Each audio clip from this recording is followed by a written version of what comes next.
Ouvrir une micro-entreprise sans diplôme, c'est possible et pour la grande majorité des activités, aucun diplôme n'est demandé. Mais il existe 3 familles de métiers où la loi exige une qualification, soit un diplôme, soit plusieurs années d'expérience. Si vous lancez une de ces activités sans qualification, vous êtes en situation de travail illégal, même avec une micro-entreprise déclarée en règle. Je vous donne les 3 familles concernées, la solution de l'expérience et toutes les activités que vous pouvez lancer dès demain sans rien justifier. Première chose à comprendre et elle va en rassurer beaucoup, la création d'une micro-entreprise en elle-même ne demande aucun diplôme, aucun. Les conditions pour créer sont des conditions de personne, pas de qualification, être majeur ou mineur émancipé, avoir une adresse en France et ne pas être sous le coup d'une interdiction de gérer, c'est tout. Aucune ligne de ces conditions ne parle de bac, de CAP ou d'aucun diplôme que ce soit. Donc la déclaration sur le guichet unique passera que vous ayez fait un doctorat ou que vous ayez quitté l'école à 16 ans. Le statut est ouvert à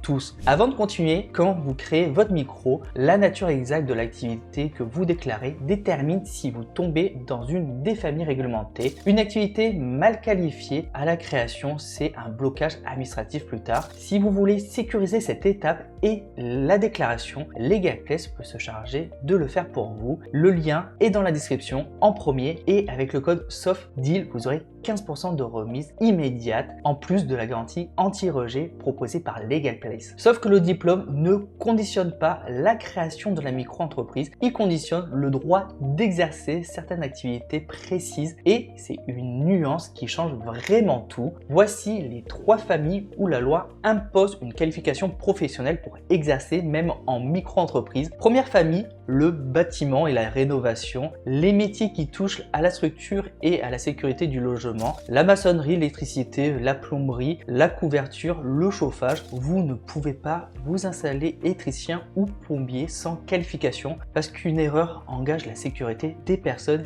directement. Deuxième famille, les soins au corps et l'esthétique. La coiffure et les soins esthétiques à la personne sont des activités où la loi exige une qualification. Un défaut de maîtrise touche directement la santé et l'hygiène du client. Et enfin, troisième famille, l'alimentaire de bouche, la fabrication de produits frais, la boulangerie, la pâtisserie, la boucherie ou encore la charcuterie. La sécurité alimentaire est en jeu, donc là aussi il faut un diplôme. Le point commun de ces 3 familles, c'est le risque pour autrui. Quand votre travail peut mettre en danger la sécurité, la santé ou encore l'hygiène d'un tiers, la loi exige que vous prouviez votre compétence. Pour tout le reste, elle ne demande rien. Et la bonne nouvelle, c'est que cette qualification ne passe pas forcément par un diplôme. Vous voulez exercer un de ces métiers à qualification, mais vous n'avez pas de diplôme. La loi prévoit une seconde porte d'entrée, l'expérience professionnelle. Le principe, si vous justifiez d'une durée suffisante d'expérience effective dans le métier, généralement plusieurs années, vous êtes réputé avoir la qualification requise sans diplôme. La durée exacte est fixée par les textes et c'est un point à vérifier précisément pour votre métier au moment où vous allez vous lancer. Concrètement, une personne qui a travaillé plusieurs années comme salarié dans une entreprise de bâtiment peut s'installer artisan dans sa spécialité sur la base de cette expérience, même sans CAP. La compétence se prouve par le parcours, pas seulement par le papier. Cette voie de l'expérience est essentielle à connaître. Elle veut dire que l'absence de diplôme n'est presque jamais un mur définitif. C'est un point à documenter avant de créer, pas un motif d'abandon. Reste donc la question de fond. Quelle activité, elle, ne demande strictement rien. En dehors des 3 familles réglementées et des professions à ordre, l'immense majorité des activités sont libres. Vous les lancez sans diplôme, sans expérience approuvée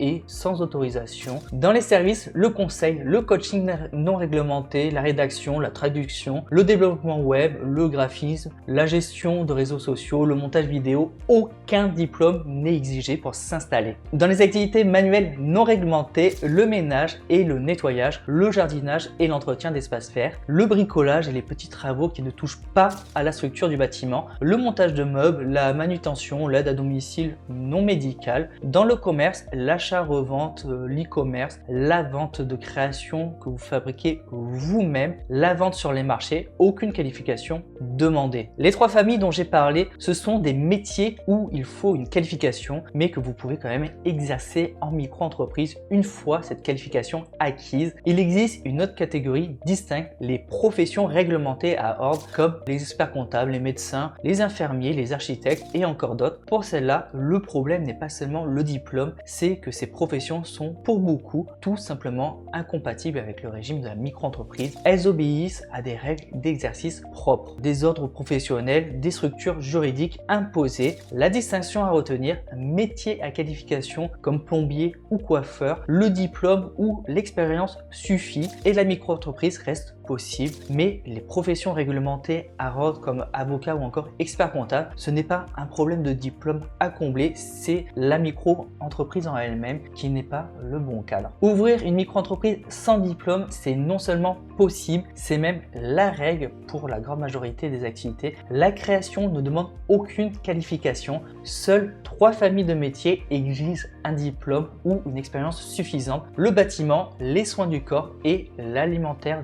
de bouche, parce que la sécurité d'autrui est un enjeu et l'expérience professionnelle remplace le diplôme dans la plupart de ces cas. Pour tout le reste, conseil, service, commerce, activités manuelles non réglementées, vous déclarez et vous démarrez sans rien justifier d'autre que votre identité. Maintenant que vous savez qu'on ouvre une micro-entreprise sans diplôme, regardez cette vidéo. Je vous explique ce que vaut Legal Place concrètement et les pièges de parcours quand on délègue la création. À tout de suite.